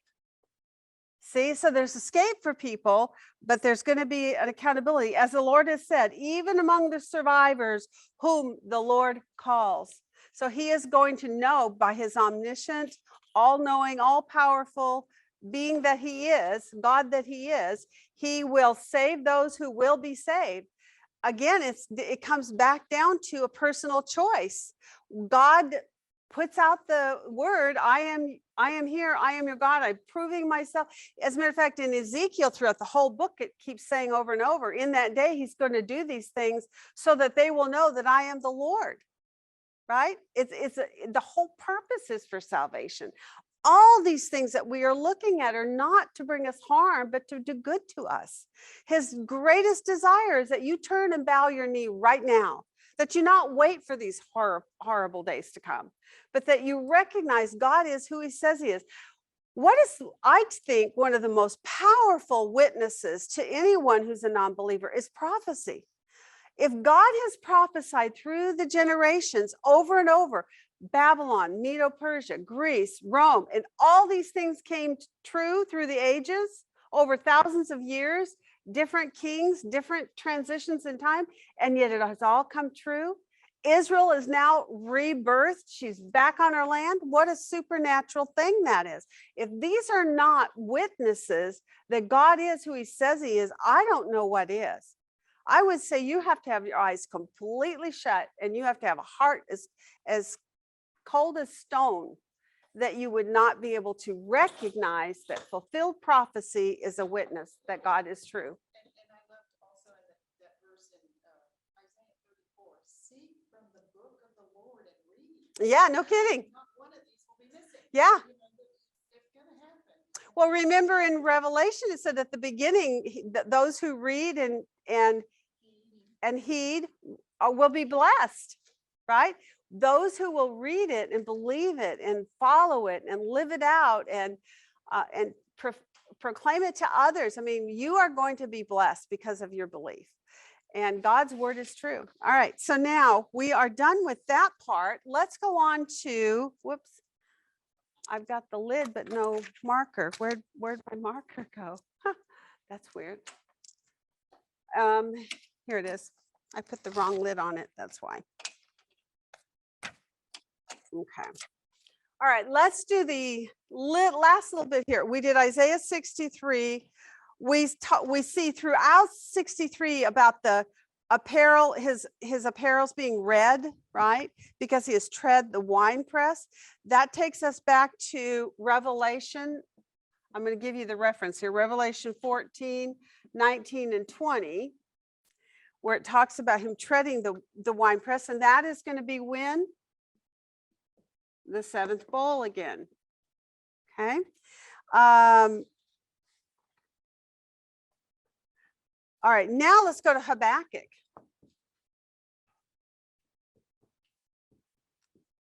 How much time have I got? Ooh, we're doing good. I think we'll be all right. What does it say in Habakkuk?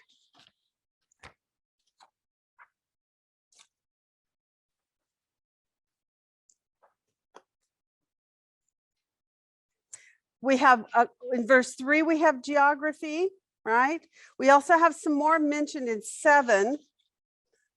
The rest of it is more general, just speaking of nations in general and things upon the earth, right? But the qualifiers are there that pull us right into the day of the Lord, right? Did you notice the things that are said in here? What does say verse 8 tell us? Did the Lord rage against the rivers, or was your anger against the rivers, or was your wrath against the sea, that you rode on your horses, on your chariots of salvation? Isn't that interesting how he speaks of Jesus is coming not for war in this particular verse, but for salvation? I love that. It talks about in verse 11 again, the sun and the moon stood in their places. They went away at the light of your arrows, at the radiance of your gleaming spear. In indignation, you marched through the earth. In anger, you trampled the nations. Now, do you see a very broad spectrum of geographical location upon the earth of God's wrath and his vengeance and his work, right? But then he also narrows it down as to the specific place that he is back in verse 3. So what does it tell us there?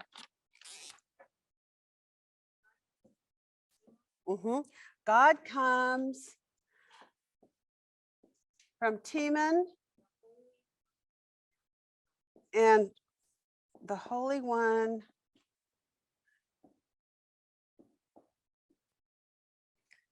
Mount Paran. Now, Paran is the one that I was telling you, Mount Paran. It could be up here, it could be over here, or it could be down here. So but when you looked at the whole thing, if you know he's showing up here and this one locks us in, then Mount Paran is probably where? Somewhere in here. Has to be in that geographical area. But to make sure, you've also got 𝐷 also as another relation. They also, by the way, do you know how we know it's speaking of that location right there? That 𝐷 is that location? Did anybody do any word studies on 𝐷 when you went into Habakkuk? Did you research it all to find out where is 𝐷 on a map? Yes, it's in Edom. And do you know why? What they in the Hebrew writing? What does 𝐷 represent?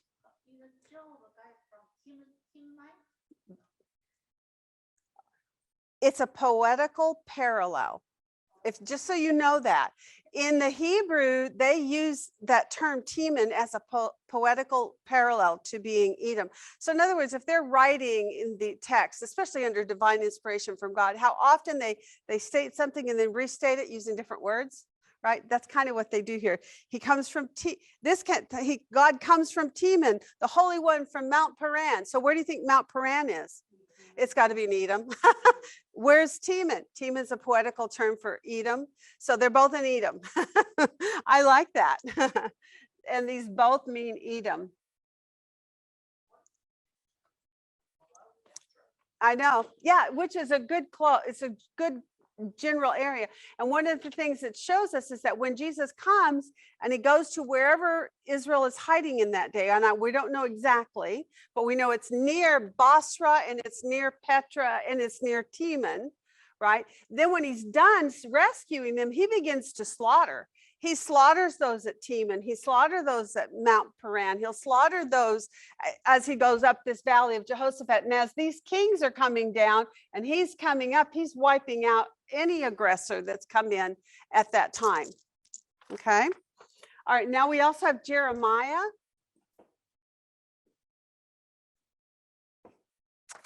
And 49:17 says what?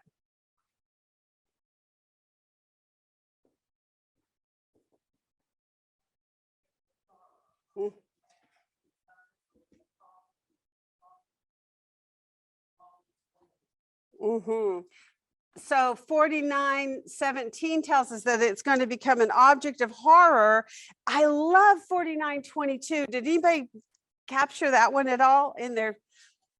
I actually drew pictures and everything because it just caught my attention. I loved it. Let me see if I can find my Jeremiah. Pardon? Yes, again on the idea of the wings of an eagle. Where did we see that before?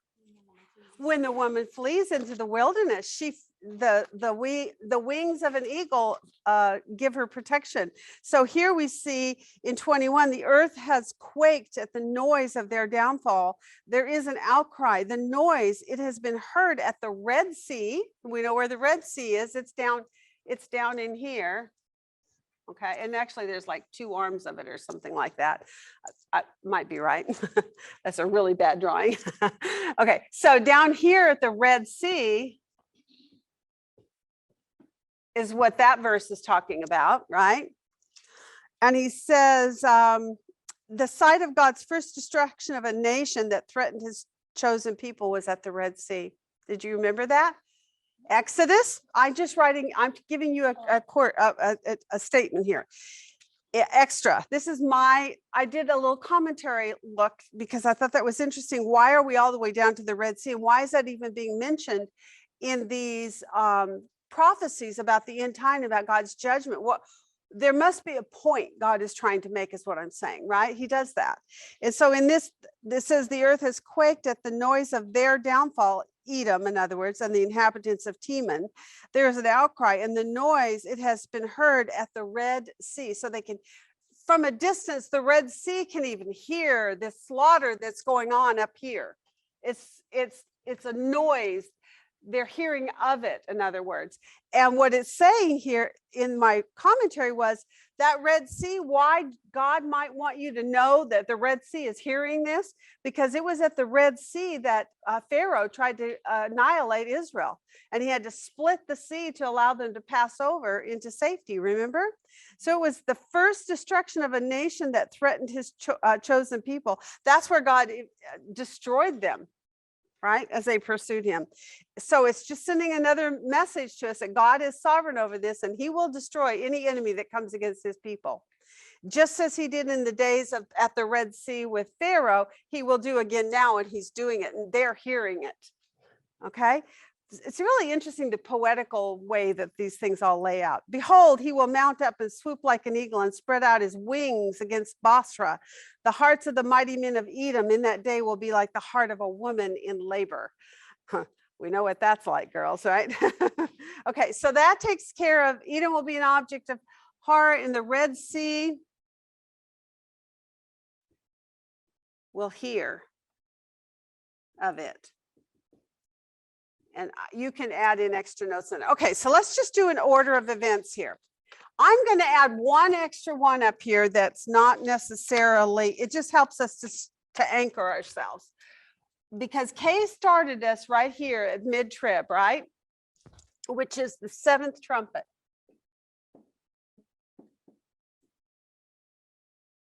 So that's our very first point of reference. What happens at the 7th trumpet? Israel has done what? Flees, right. She flees to the wilderness. Now, if we didn't know where the wilderness was, what do we know now? The wilderness has to be somewhere in the range of Edom and Teman and Petra and Basra, right? All in that area somewhere. So she's fled to the wilderness. That's in 12, that's Revelation 12:14, one of the places, okay? Then we have the 6th bowl. And the reason I have to put that on there is why? What happens in the 6th bowl? Yeah. We have the king's gathering.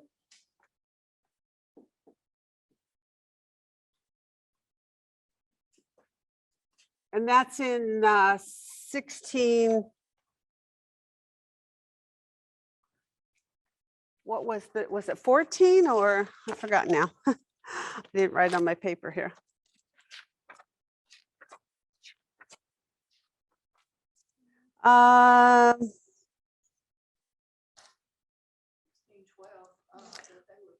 Yeah, so 12.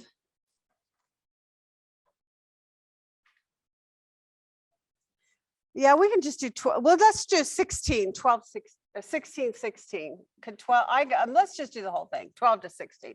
The kings gather for war, right? Okay, now we're gathered for war. Now we're going to look at the war. So now here's going to get the real sequential of all these things. We're now in the 7th bowl.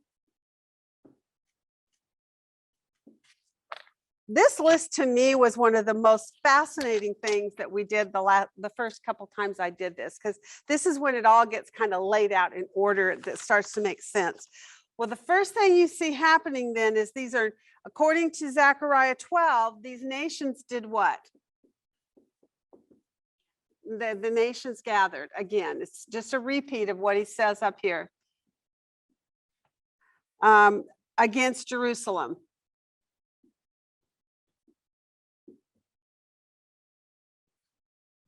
So interestingly, you've got kings who are gathering up here, right? These are my kings. I guess that's not going to show. I got to go black. These are the kings. They have all gathered right here, and they begin to come down here, right? And then shortly after that, or near the same time, Jesus comes, and he begins to come up this way, right? So far, so good? All right, now, nations, talks about capturing the city and ravaging the women. Some of them flee and they go in the direction of where Jesus is. He says, the nations gather against Jerusalem. Some will flee.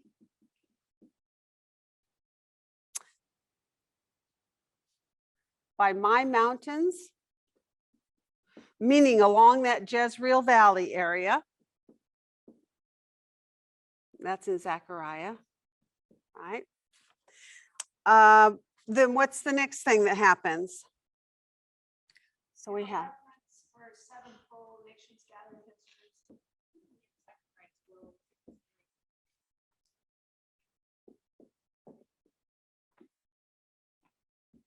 Okay. Nations gather against Jerusalem. Some meaning Israel will flee by my mountains, right?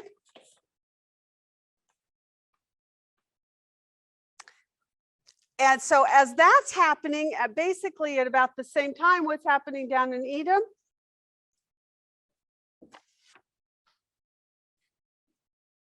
Jesus comes, right? To rescue them. That's in Zechariah 14:5. says it's a unique day. Talks about the luminaries are darkened and some of them fall and a variety of other things. Okay, and then what is it? Jesus comes, and then what does it say when he comes? What does he do? What's the first thing he does? Who does he save first? He saves Judah first. That's in Zechariah 12:7. And he does that for a reason. Why? So that Jerusalem isn't magnified. Yeah, so that none are magnified above the other, that there is equality and harmony amongst them, right? Then it says in that time frame also, I'm just numbering this, it doesn't necessarily mean anything, okay? So they're just a way to separate my points here. He is going to save some, but what's going to happen to others? And how many of them? Yeah, 2/3 of the Jews will be cut off. 1/3 of the Jews will be saved. Those are my words. It means purified, refined, so forth. That's in Zechariah 13:9. Talks about every family mourning by itself, and then he's going to pour out on the house of David his spirit. Then number 8, the next thing we see happening is if he's left, he's gone down here, he's saved them, and he's beginning to make his trek up here. Now his garments are being covered. He's treading the wine press. He's moving up. He comes to where? Where is he headed to when he leaves Basra? Yep. And what's he going to do there? He's going to defend them, right? He defends Jerusalem. And Judah's going to also fight, it says.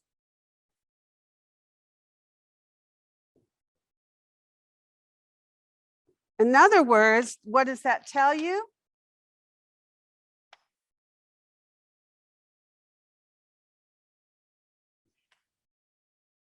What does it tell you? That Judah's going to fight also? That they went with him. It's really simple, you guys. It's not a trick. I'm really not trying to fool you or anything. I just want you to recognize, though, that point, that means he didn't save them and then leave them there and go on ahead without them and handle it all and then call them later. He brought them with him. That's interesting. So he brings the church back to fight. He brings the church back. Israel to come and fight. Yeah, they are. That is a powerfully big army. And it's my understanding that we observe. Judah will fight, but we observe. I don't think that we engage in the battle. We simply observe God doing this mighty, mighty thing. First of all, it's going to be horrifying, but it's also going to be righteousness in fullness, because you cannot have righteousness without judgment. If you will, it's just like what we're saying right now, as we're seeing things happen in our world right now, where they're not taking people to court, they're not trying them, convicting them, and throwing them into prison anymore. We're giving them a free pass and putting them back out on the streets. That is not righteousness. That is not justice. Nobody benefits from that kind of judicial system.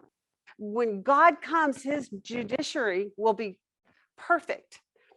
And one of the things he does is he will judge the unrighteous. He will put those to death who will not bow their knee, and rest he will. There's one place in Daniel, it says, and he grants an extension of time to some of those nations that are not killed in that last day. And he does that again for the purpose of grace, to allow the people who will be born after them to even have opportunity to hear the stories of those who witnessed it. We will be upon the face of the earth as a constant witness and testimony of the things that we visually saw, the things that God allowed us to witness. It's going to be glorious. With the horror of watching it will come the deep joy and security that it gives you. It's like I don't know about you, but for me, the sovereignty of God and the way he works in this, the way he is absolutely just, gives me such peace, because I know that what is right is what will win in the end. Right now, what's right is not winning. And it's so frustrating and it's so horrifying. And I fear for my grandchildren in particular who are growing up in this time, you young ladies that are here. I'm It was heartbreaking to read that at that time, they would sell a boy for a harlot. Yes, And they would sell a girl for wine. for wine. Yes. Well, and even when we read the one where it talked about them going in and they in Zechariah 14, where the city is captured and people are exiled and the women are ravaged. And when you look at what's going on in Ukraine right now, and they're raping, and I won't even go into the details of the things I've heard. You all know them. It is mind-boggling. I mean, I remember this used to happen in ancient wars, you know, back in the Babylonian days, but in present history, we have men doing this to women and children. What is wrong with the evil, evil, evil heart of man? And God's righteous judgment upon them is righteous. And yet, I think it's Psalm 73 where it says, you know, I envied the wicked until I entered into the sanctuary of God and I saw their demise, or maybe that's 91, Psalm 91. But God, you know, I'm torn. On the one hand, it's like, yeah, God, get them. They deserve it. That's what one of the texts says. I think it was Kathleen that brought that up. They deserve it, right? But on the other hand, I think when I enter into the sanctuary of God, and I think their demise is hell forever, eternal separation from God and from the love of both God and man, the people that God have placed in our lives, it's going to be a hard thing to watch, but it's going to be a mixed emotion, I would imagine. And going back to what you said, when Christ comes on his horse, when he descends, and the armies of God come Us. behind it, you don't think the Christians, the armies that follow him, will do that? Well, it talks about in a couple of places, and he fights by himself. But then other times he says, and Judah will fight also. But it never says, and his armies fight also. So it looks to me like what happens is is it necessary for you and I to fight it all? When Jesus comes to slay the wicked, does he need our help? You don't even know that is Jesus gonna, I mean, he slays with the sword of his mouth, so is it? Right. He's just gonna say a word. Speak a word. But at the same time, there is literally blood. And how deep is the blood? Up to the horse's bridle for a distance of how long? 200 miles, which basically is from Megiddo all the way down to Petra area. 200 miles, the blood will be up to here. That's how many people will die. And so on the one hand, he doesn't need us, but on the other hand, it does say that Judah will fight also. So what's really interesting about that is if you think about the dynamics of why would God allow men who are not in their glorified body, who are yet in their physical flesh, they've lived through it, they've now been saved, the Spirit of God has been poured upon them, they have followed Jesus, they now arrive at Judah and they are fighting. Why? Why would Judah fight? It's their city. Fight for what you love. Fight for what God has promised you, right? In a way, it's like they are owning their own, so to speak. They're taking possession of their own place, the place which should have been theirs all along. Well, it's similar in the Old Testament. God went before them. They didn't sometimes, but they still went. Mhm. They went and Mhm. participated. Even though nobody died because God's protecting them, but they still fought. Yeah, yeah. All right, so we got a couple points and we're done. So number 8 was he defends Jerusalem. Judah also will fight with him. And then number 9, it says, we could have reversed this. 8 and 9 could be flipped. So just keep that in mind. But number 9, remember what we just talked about was he has tread the wine press, right? He has tread the wine press. It's just another term for that 7th bowl outside the city. And there's blood for 200 miles. Now, from what I understand, that does not just encompass, it's kind of a general statement here, because it's not just saying 200 miles is from Jerusalem to Petra. It's saying that there is this trek of blood all the length of his land, which is really interesting to me. It goes all the way from the north, all the way to the south. The entire land is anointed with the shed blood of evil men that God has purged off the land for them. Okay, and then the last one, number 10, what does Jesus do? Here's the grand finale. What happens to his feet on 14:10-4? Yep, his feet will stand on Mount of Olives. Okay, and that's in 14:10. Also in verse 4, I think was the other one.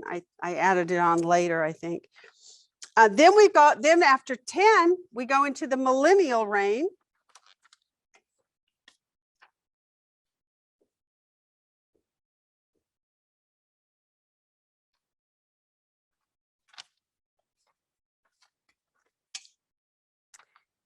And basically, Jesus is king. He is king over all the earth.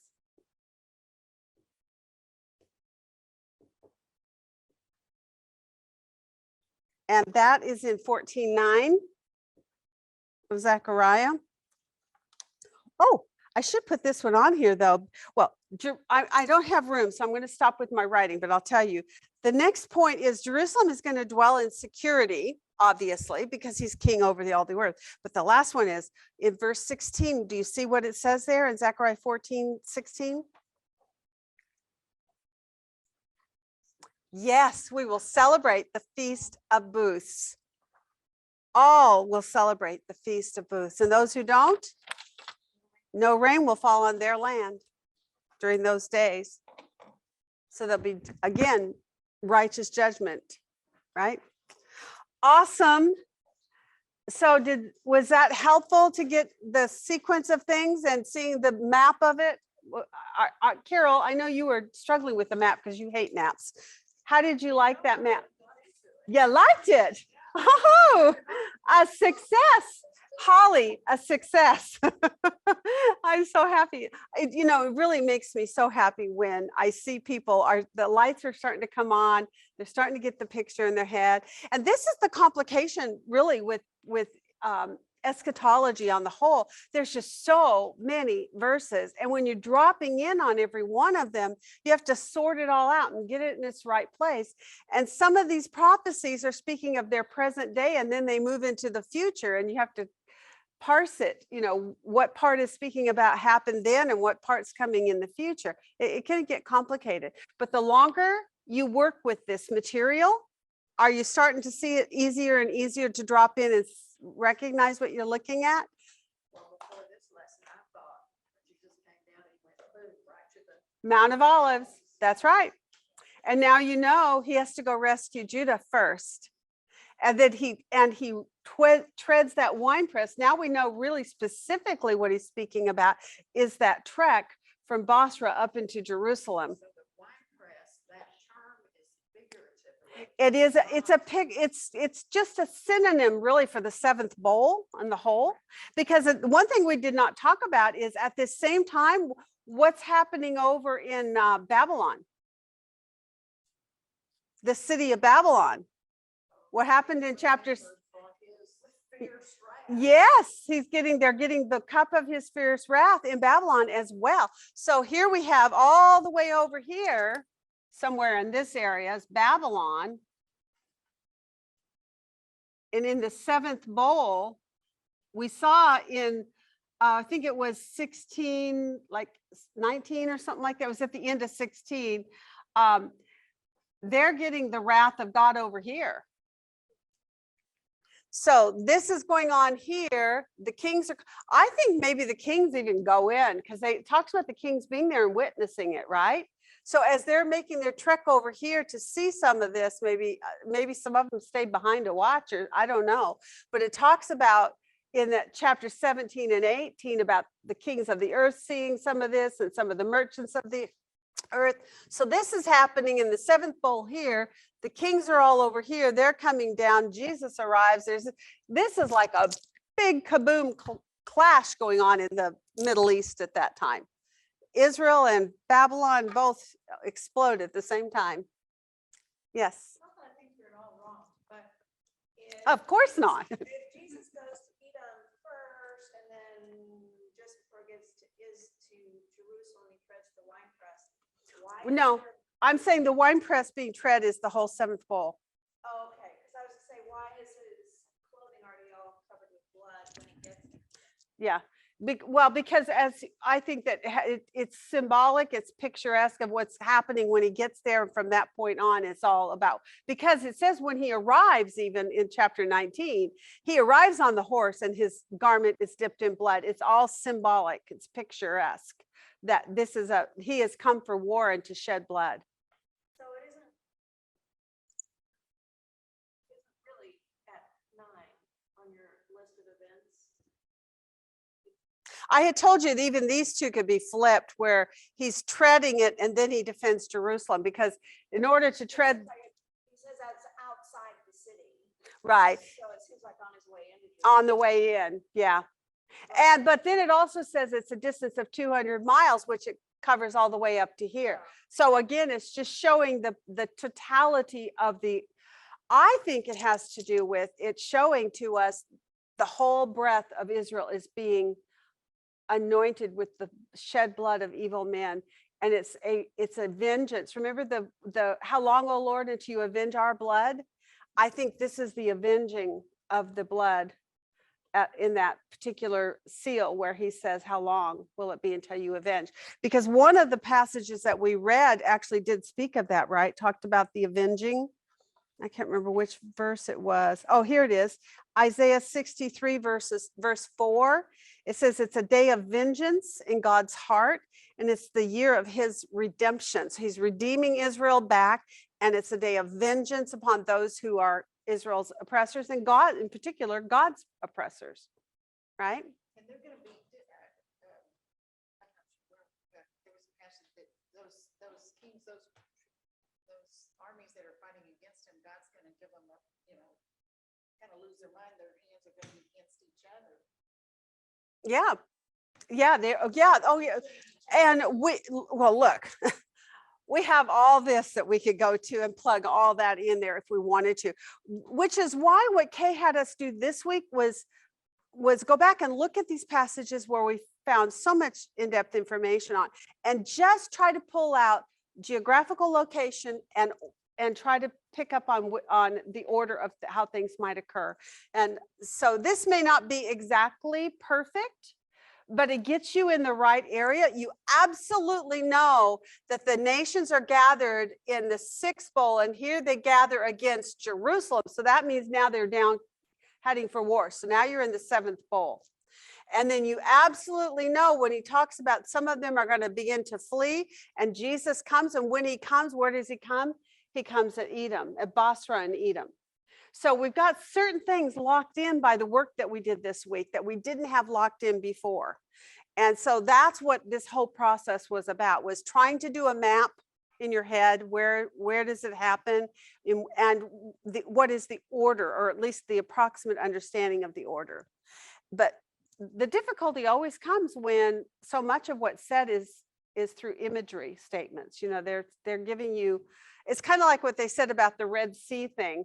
Well, the Red Sea is hearing it, so to speak. In other words, from a distance. He's not down at the Red Sea, but the mention of the Red Sea was to make a spiritual point, that was the place where humanity began. They wanted to destroy Israel right from its beginnings, right? And God parted the sea and rescued them. And now that same sea is hearing God's real salvation as he comes there to Basra. It's really cool. One more thing, can you refresh my mind on the Feast of Booths? Yes. That was, so they're gonna celebrate it to the millennium, Yes. They will celebrate all those feasts. Yes. all of the feasts? Well, I'm pretty sure we're going to have the temple, And we're going to be required to come up for the feast to celebrate, because the feasts are all about worshiping God. And so he's going to require that you come up to recognize him as Savior of us, the church, and as Savior for Israel, the nation. Does that make sense?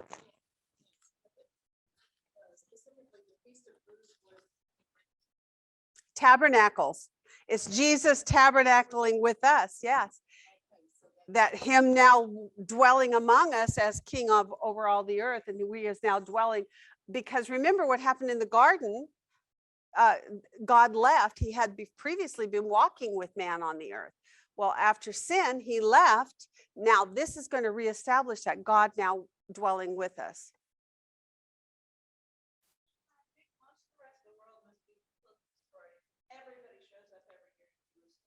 There's going to be a very sparse amount of people at the beginning of that 1,000-year reign, I would imagine. Not everyone is. Obviously, there are still nations, and they go home. And God says, this is what you will do. And if you don't, you won't get rain. So interesting. But if the fact that we could all show up makes me wonder. All right. Thank you, God. Thank you, Holly. You have a good day.